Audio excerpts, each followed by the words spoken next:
Ladies and gentlemen, a huge victory on the horizon. Hit subscribe to this channel right now. A Supreme Court victory for Trump. One of the many in the past 2 years. Supreme Court struck down the authoritarian, despotic attempt by Democrats through the Colorado State Supreme Court to ban their political opponent throughout the country. Okay, only despots and authoritarians think that's okay. The Supreme Court unanimously struck that down. The Supreme Court unanimously struck down the Democrats' effort. No, I'm sorry. It was 6-3. The Democrats' effort to imprison their direct political rival through Jack Smith. These were all partisan, overtly partisan attempts at imprisoning their direct political rivals. The wonderful, morally superior Democrats might possibly be the authoritarians and despots and totalitarians they claim to be against. But hit subscribe to this channel. This is huge. I want you to listen to this. CBS News, they're already gearing up for the eventual decision that will end or severely limit Democrats challenging Trump through nationwide injunctions, which only started in the early 60s. Hit subscribe right now. Check this out. I'm just going to ask you to put yourself in a different frame of mind. Hard to do. Assume something you won't want to assume. But the assumption that I want you to make is that on the merits, which of course you did not take to this court, on the merits you are wrong, that the EO is unlawful. And I want to ask you, if we assume that, how do we get to that result on your view of the rules? Before the great Solicitor General John Sauer responds, Justice Kagan already expressed concerns. So in the New York Times article, already expressed concerns about nationwide injunctions. AOC, Ron Wyden, Elena Kagan, liberals everywhere despised nationwide injunctions when it didn't suit them. When a federal judge in Texas issued a nationwide injunction 2 years ago preventing a pill from being purchased. So AOC is on record on CNN. You've heard it here and elsewhere. She's on record as stating that Biden should ignore federal courts. Okay? So even Elena Kagan is on record as being against nationwide injunctions. But listen to this. And listen to John Sauer's response. John Sauer is a genius. He's brilliant. It is very difficult for me to attempt the hypothetical, but I will. You know, I think that that's the important question in this case. Let's just assume you're dead wrong. How do we get to that result? Does every single person that is affected by this EO have to bring their own suit? Are there alternatives? How long does it take?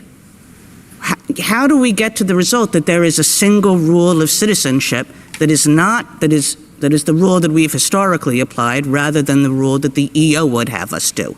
Rule 23 would be one natural path, assuming that a class could be certified, which we might dispute in this particular case. Well, you might dispute it, and I think the question is there a class that's just all children of people who have entered illegally? Is that an appropriate class? Can the same thing be done under Rule 23? Or are you going to tell me that, no, Rule 23 has lots of requirements and you'll never be able to certify a class like that? Rule 23 provides the equitable tools subject to rigorous criteria, appropriately rigorous criteria, to obtain that kind of class-wide and emergency. That suggests to me you're going to be standing up here in the next case saying that Rule 23 is inapt for this circumstance, with this number of people, maybe with some questions that are individual, who knows. So let's put Rule 23 aside, because I got to tell you, that does not fill me with great confidence. How else are we going to get to the right result here, which is on my assumption that the EO is illegal? That would be a profoundly wrong result, but I think what I would offer is that, very similar to Labrador against Poe, what the court should be engaging here is a balancing of the equitable factors as to the scope of remedial relief, not as to the underlying merits. And our contention that this exceeds the traditional scope of equity that's reflected in the 1789 Judiciary Act, we're overwhelmingly likely to succeed on those merits for all the reasons that I've stated in our briefs. Yes, I mean, that's a lot of words, and I don't have an answer for if one thinks, and look, there are all kinds of abuses of nationwide injunctions. But I think that the question that this case presents is that if one thinks that it's quite clear that the EO Ready to lose the hat?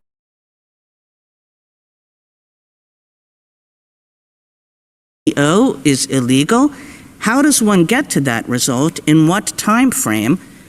On your set of rules without the possibility of a nationwide injunction? On this case and on many similar cases, the appropriate way to do it is for there to be multiple lower courts considering it, the appropriate percolation that flows through the lower courts, and then ultimately this court decides the merits in a nationwide binding precedent. You have a complete inversion of that through the nationwide injunctions where the district So, General courts are- Sauer.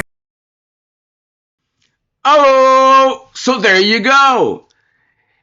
The issue at hand, and Elena Kagan just gave him a softball question, even though she, apparently is now changed her mind. She was against universal injunctions not long ago during Biden's administration. Now she's a liberal justice, so she's, potentially defending them because Democrats are no longer in the executive. They're no longer in the presidency. They no longer have really much political power. They're running on the fumes of whatever they have left in Hollywood and media. So if you want a universal injunction, you take it to the Supreme Court. You don't take it to one of over 600 federal judges in 90 different regions of the country that AOC stated was could be partisan, and Senator Wyden stated, very much liberal, left-leaning senator, stated that conservatives were judge shopping, and they were looking for judges in regions of the country that would side with a conservative or Republican viewpoint. Oh, how quickly times have changed. In less than 2 years, of course, Democrats now want universal injunctions, but listen to what D. John Sauer stated was brilliant. You want a universal injunction? The Supreme Court. There you go. Are you really going to answer Justice Kagan by saying there's no way to do this expeditiously? Well, I'll refer to my former answers. Rule 23 provides the tools to do so, multiple injunctions. But you resisted Justice Kagan when she said, could the individual plaintiffs form a class? That has never been briefed in the court below. I do not concede that we wouldn't oppose class certification in this particular case. There may be arguments that this case is or is not appropriate for class certification.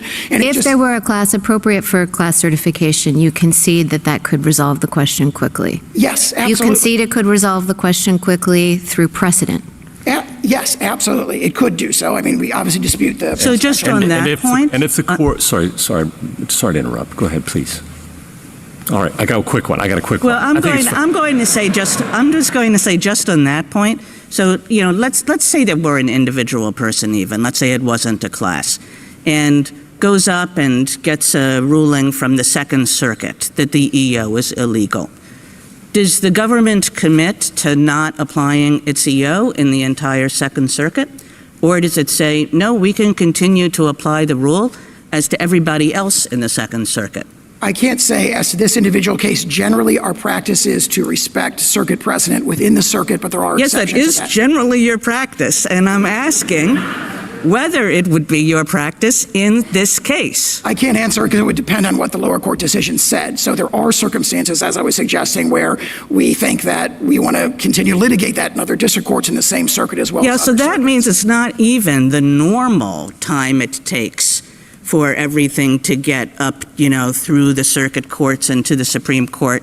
Because even in those circuits that say that the EO is illegal, you're going to be saying, no, we only commit to saying it's illegal to this one guy who brought the suit. Article 3 and the court's traditional equitable practices provide a range of tools to address that, including a potentially nationwide class action. A nationwide class action, which you say you're going to oppose when that gets challenged. We are likely to oppose when on the merits. Proposed. Yes, and if it does not meet the rigorous criteria of class certification, the court should not enter that injunctive relief. That's do you think, feature, not a bug. How about?